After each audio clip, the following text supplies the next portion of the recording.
Welcome back to my channel study with Jyoti. तो आज मैं आपको कुछ और महत्वपूर्ण जानकारी देना चाहती हूँ नवपाषाणकालीन औजारों के बारे में।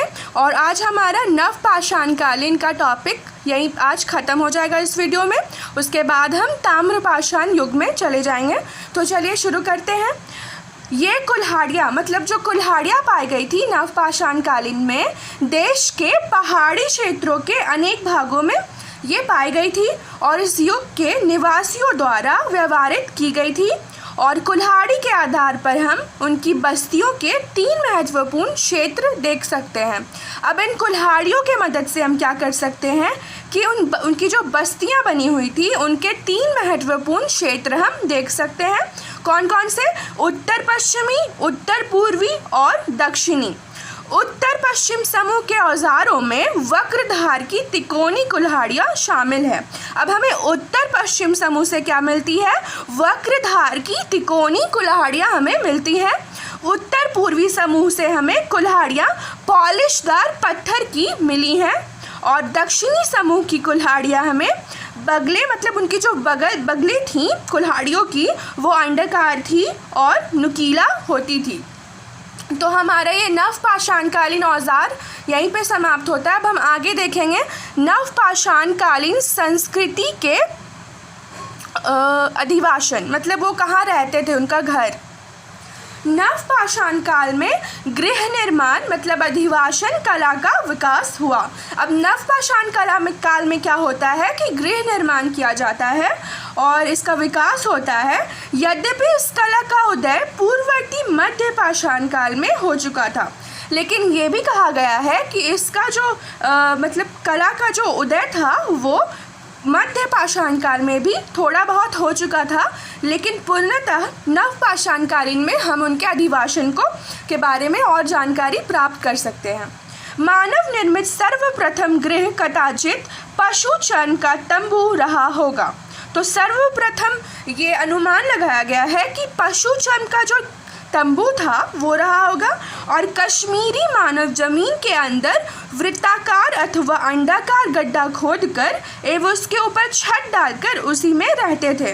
अब कश्मीरी मानव के बारे में ये बताया गया है कि वे ज़मीन के अंदर एक वृत्ताकार या फिर अंडाकार गड्ढा खोदते थे और उसके ऊपर छत डालकर उसके अंदर वे रहते थे। ये उनका अधिवासन था।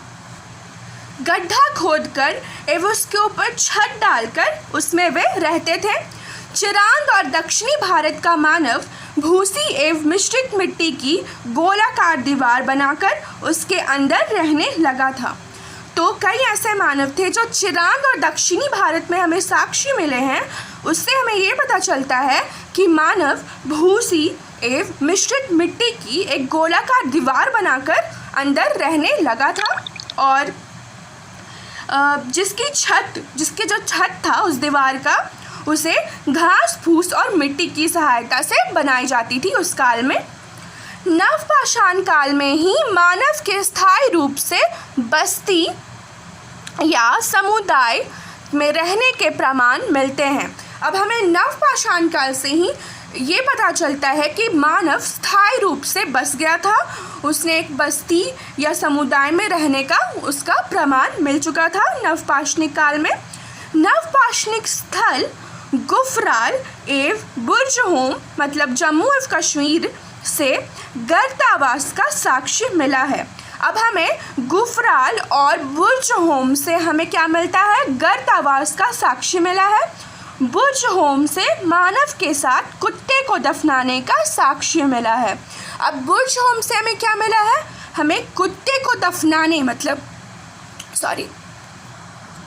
जैसे वो शवों को दफनाते थे तो उनके साथ कुत्ते को दफनाने का भी साक्ष्य मिला है, जो नवपाषाण काल की अनोखी प्रवृत्ति थी।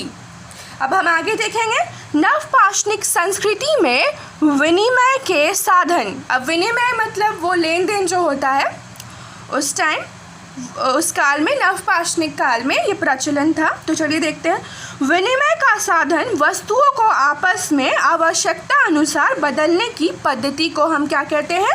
विनिमय पद्धति कहते हैं, जो प्राचीन नवपाषाण काल में विद्यमान थी। मतलब विनिमय प्रणाली नवपाषाणिक काल में वो विद्यमान हो चुकी थी। नवपाषाणिक लोग विनिमय के साधन के रूप में क्या करते थे?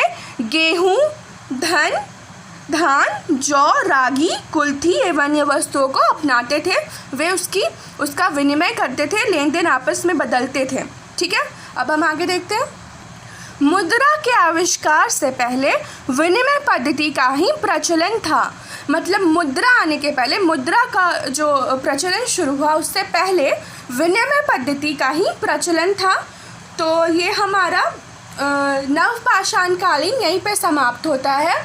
इससे हमें क्या पता चलता है कि ये लोग काफ़ी विकास कर किए थे और इनमें काफ़ी क्रांतिकारी विकास हुए थे। बाकी कालों के अगर हम कंपेयर करते हैं तो इस काल में, मतलब नवपाषाणिक काल में ज़्यादा विस्तार हुआ, इनका ज़्यादा विकास हुआ। और कुछ इतिहासकारों के अनुसार क्या होता है कि वो ये मानते हैं कि इस युग में धर्म अनुष्ठान और अंधविश्वास की भावनाओं का भी मतलब वो लोग अंधविश्वास भी करने लगे थे, पूजा प्रतिष्ठान ये सब भी होने लगा था, धर्म भी मानने लगे थे, ऐसा कहा जा सकता है। और वे प्रकृति के विभिन्न रूपों में पूजा भी करने लगे थे। वे मातृ देवी की पूजा करने लगे थे और कई देवी दानवी शक्तियों से भी वे उसकी कल्पना करने लगे थे। और उत्खनन से जो शरीरों की अस्थियां प्राप्त हुई हैं उसमें कई पात्र मिले हैं, बहुत सारे वस्तुएं मिली हैं, जिससे ये अनुमान लगाया जा सकता है कि वे पूर्व जन्म पे विश्वास करते थे। और इस काल में पितृपूजन का भी प्रचलन बढ़ गया था। तो इससे हमें यही पता चलता है कि नवपाषाण काल में काफ़ी इनकी विकास हो चुका था बाकी के अंतर्गत अगर हम कंपेयर करते हैं। तो यहीं पे हमारा नवपाषाण कालीन समाप्त होता है। अब मैं अपने नेक्स्ट वीडियो में आपको ताम्रपाषाण युग के बारे में बताऊंगी। तो अगर आपको ये वीडियो पसंद आया तो प्लीज़ इसे लाइक, शेयर एंड सब्सक्राइब करना बिल्कुल ना भूलें, ताकि आपको आगे भी ऐसे ही वीडियोस मिलती जाए और आप इन्फॉर्मेशंस लेते जाएं। Thank you.